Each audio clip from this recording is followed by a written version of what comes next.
Sam, can you just going to startups? I mean, as you know, we've got a very vibrant startup ecosystem in India. Specifically focused on AI, are there spaces where you see, let's say, a startup from India building, you can build on the models, be it ChatGPT and many others. But if you want to build foundational models, how should we think about that? Where is it that a team from India, 3 super smart engineers with, not 100 million, but let's say 10 million, could actually build something truly substantial?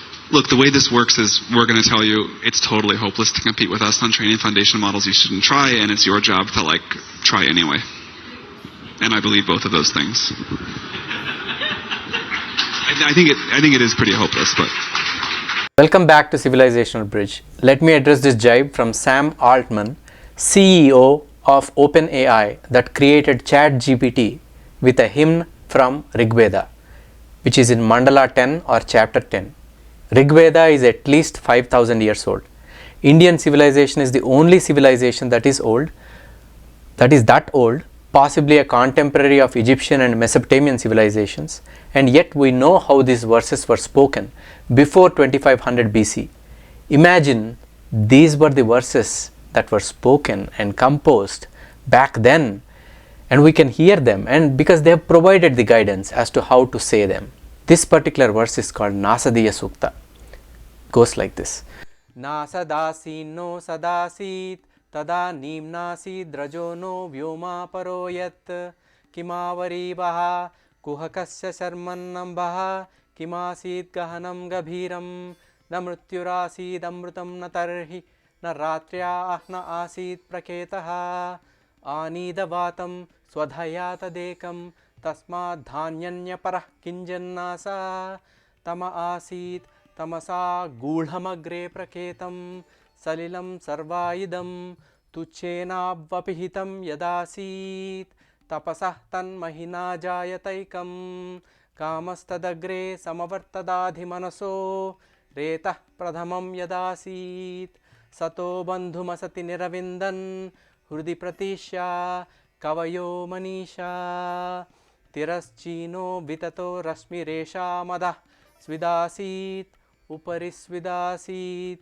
retodha asan mahimana asan swadha avasthat prayatih parasthat ko adha vedakayih pravochat kuta ajata kuta iyam visrushtihi avarga devasya visarjane natha ko vedayata ababhuva iyam visrushtiryata ababhuva yadivadadhe yadivana yo asya jaksha parame vyomanso angam veda yadivana veda. Why did I recite this? Rigveda is known for its hymns which try to describe several facets of nature and their understanding of how the cosmos works. Even in Rigveda, the oldest literature that is known to mankind, this particular hymn is about questioning their own thoughts, whatever they have written in the other 25,000 verses. In fact, the pauses that I gave are actually break in syllables. Those syllables were taken away so that it gives like a pause effect for people to think. They are saying, we think the universe is created this way, the creation happened this way. But are we right? Perhaps the creator himself doesn't know how it happened. Back in 2500 BC, when they could have passed off anything as valid, they dared to question their own self. So the message I want to pass on here is, check your assumptions and also question yourself. Question your practices, question your thinking. Perhaps what I am going to say is not even going to be valid, but do think, and I want to make you think. ChatGPT might be able to give you the answers that you seek, but within a given knowledge base. How is it able to do that? Well, it is called a large language model. Creating a large language model or LLM involves training a neural network on a massive dataset of text to learn the patterns, structures, and relationships within language. For that, you need access, resources, and you should have that kind of opportunity. Sam Altman dropped out of Stanford, but he had the opportunity to get venture capital despite it. Even dropping out of Stanford sounds like he's some big shot. That is the name recognition the university carries. Also, he could take the risk because America has a big safety net, enforceable laws, bankruptcy protection laws, and so on and so forth. Such risk is actively encouraged in that if you have a workable idea, you sound like you have pedigree, you get resources and venture capital. Then you find the talent to help you achieve what you set out to achieve. Sounds easy, but it is not. But then there is an ecosystem and companies like Microsoft and Google which can throw $10 billion. Altman's co-founding of Looped and his ability to raise substantial venture capital illustrates his network and connections in the tech industry. On the other hand, aspiring Indian engineers might struggle to secure funding due to a less developed venture capital ecosystem in India. Altman's role as a partner and later president of Y Combinator facilitated his involvement with high-profile startups, contributing to his influence in the tech world.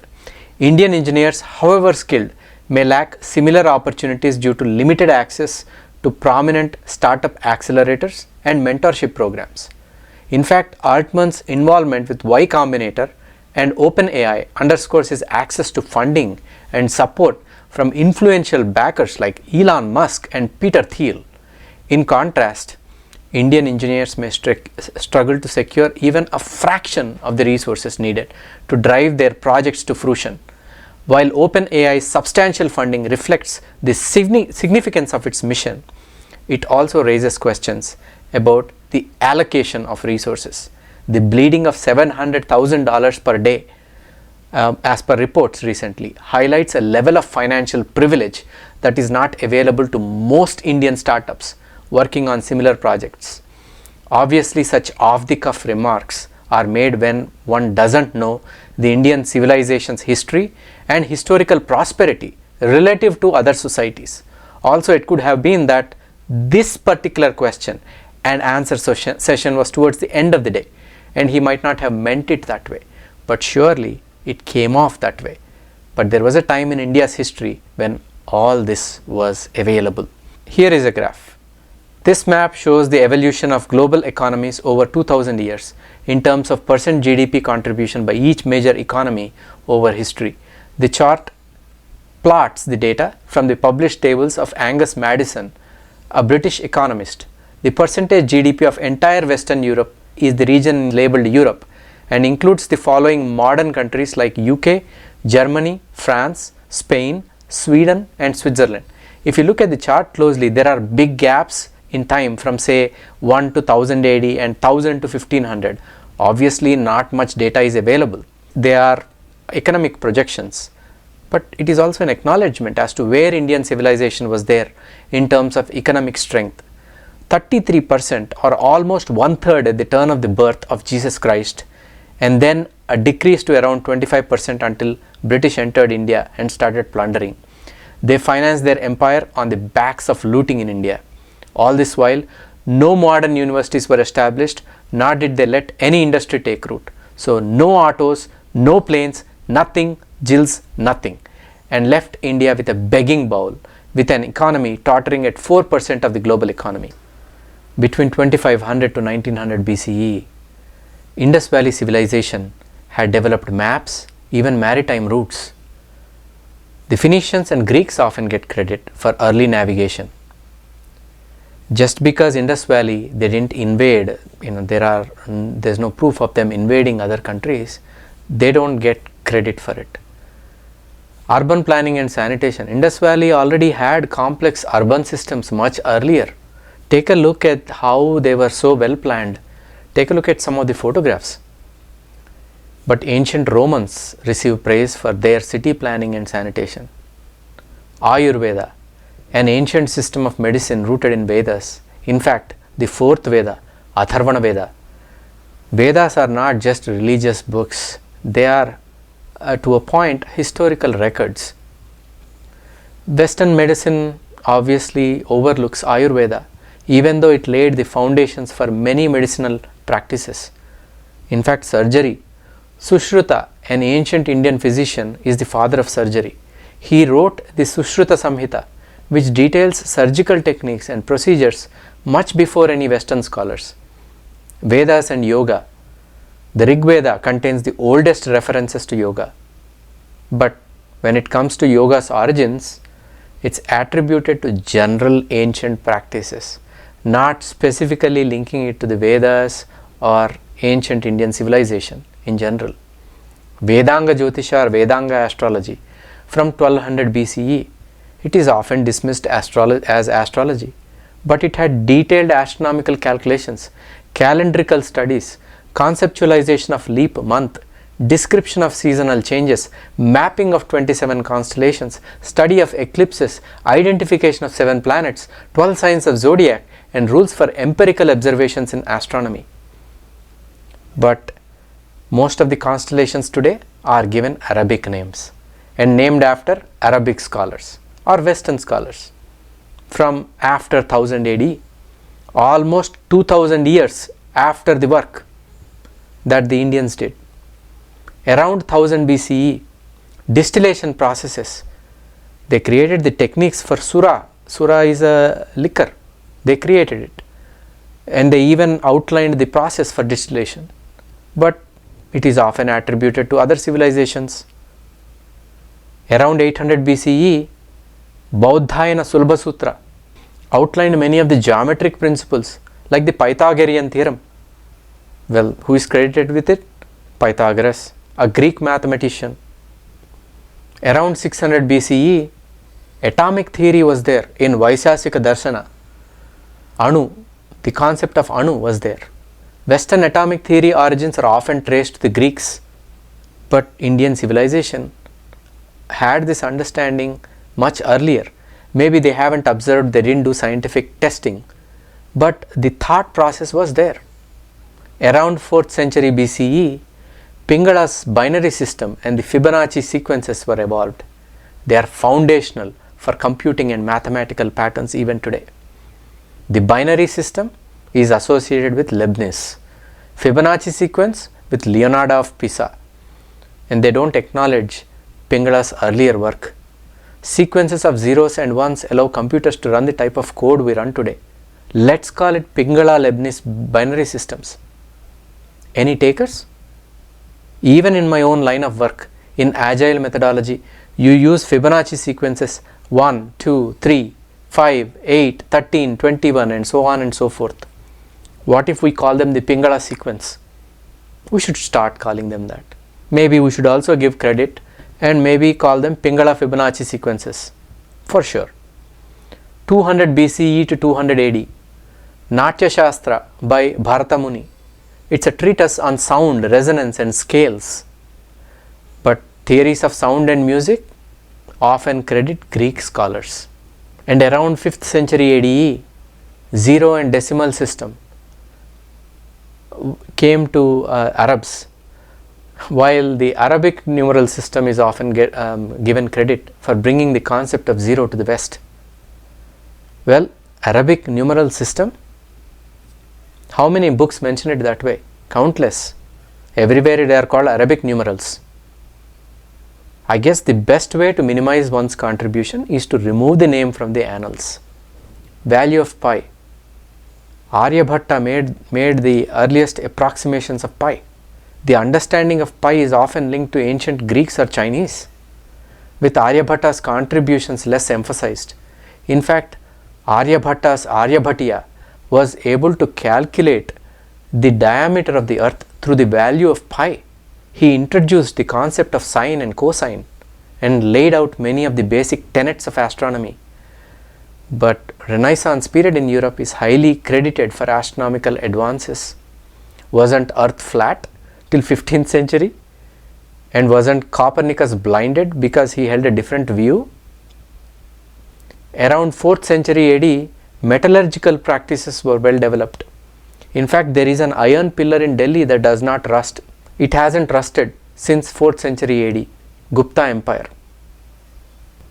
505 to 587 AD, Varahamihira, another astronomer and mathematician, contributed significantly to trigonometry and eclipse predictions. In 7th century AD, Brahmagupta, Another Indian astronomer recorded observations on the concept of gravity in his work as an attractive force using the term Gurutva Akarshanam. Gurutva Akarshanam, attractive force, 1000 years before Newton. But it is heavily attributed to Newton without acknowledging early insights from scholars like Brahmagupta. Why shouldn't everyone be calling it Brahmagupta Newton's gravitational theories? Okay, it's a mouthful, it may be hard to pronounce, but we learned how to say Isaac Newton in our own way. Why can't somebody else learn it?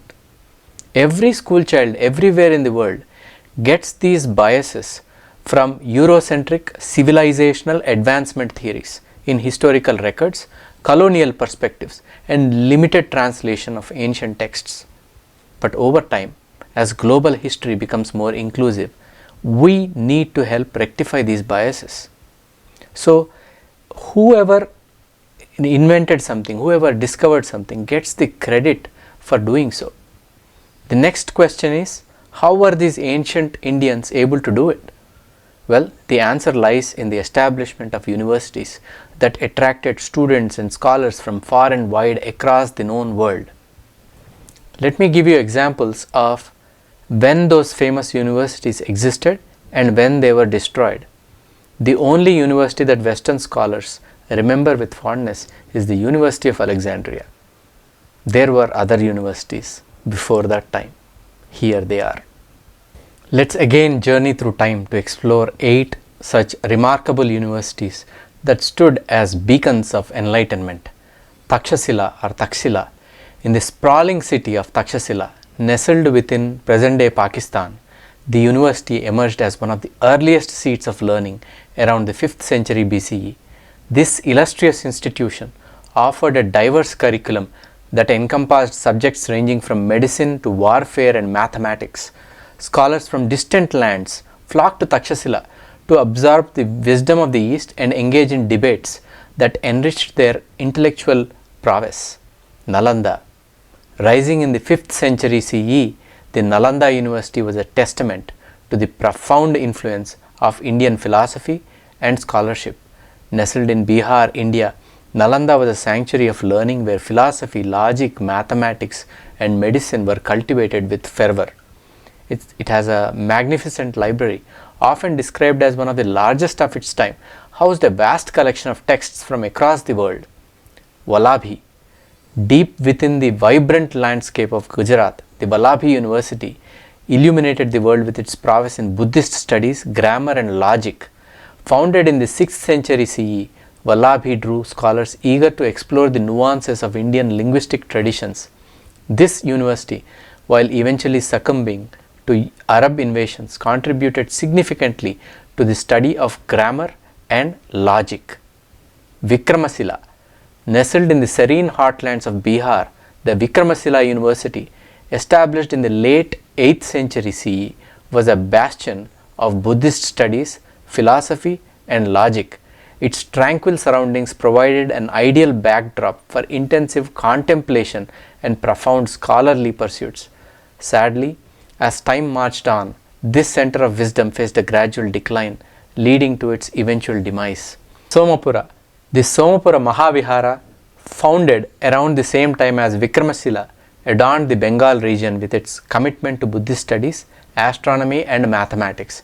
This university's contributions extended beyond its shores, engaging with global intellectual currents. The majestic architecture of Somapura stood as a testament to the grandeur of ancient learning centers. Odantapuri.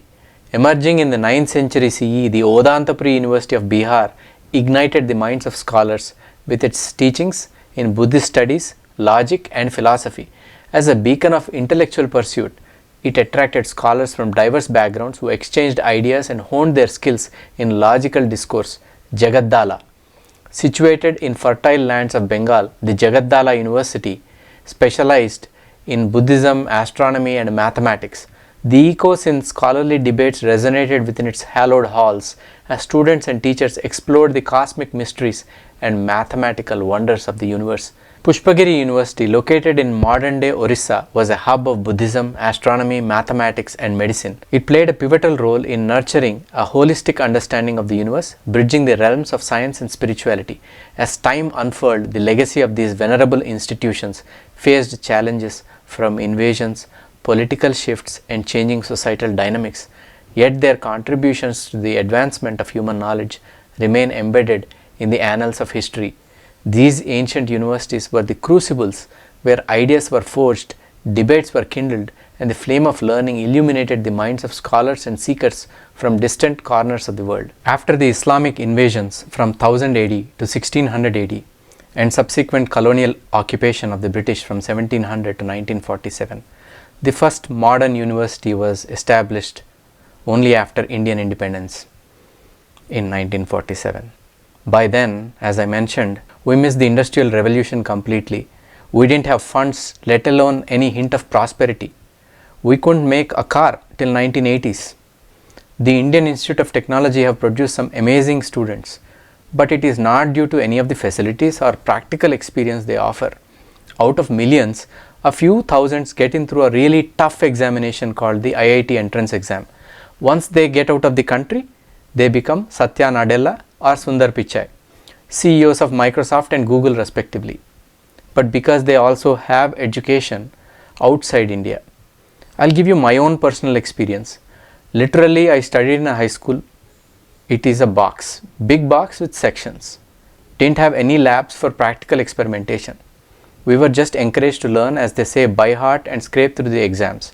But funnily, all my students from the school that I studied, they're all doing well. My undergrad in chemical engineering was no different. We literally did one experiment for a group of 10 in the fluid mechanics lab and reported our own results. So when I moved to the States for my master's, it was a culture shock. I had a tough time doing labs.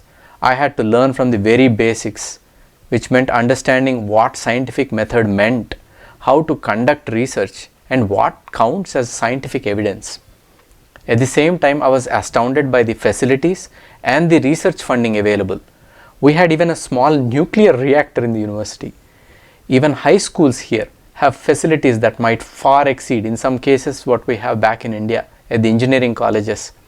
The research funding, innovation, and opportunities available, they can only come with continued progress and vision from our leaders to build back the research universities we had during those times. Not only do we need top-class research facilities, but also high-quality teaching resources. The example of what you can do with time, money, and resources is right before us. ISRO, or Indian Space Research Organization. India is about to land on the moon's south pole and hopefully successfully be the first nation to do so. In 20 or 30 years, unless we build back our intellectual and research capabilities at our universities, we cannot tell people like Sam Altman, you are wrong, we can do this now. The only thing that we can do is keep progressing.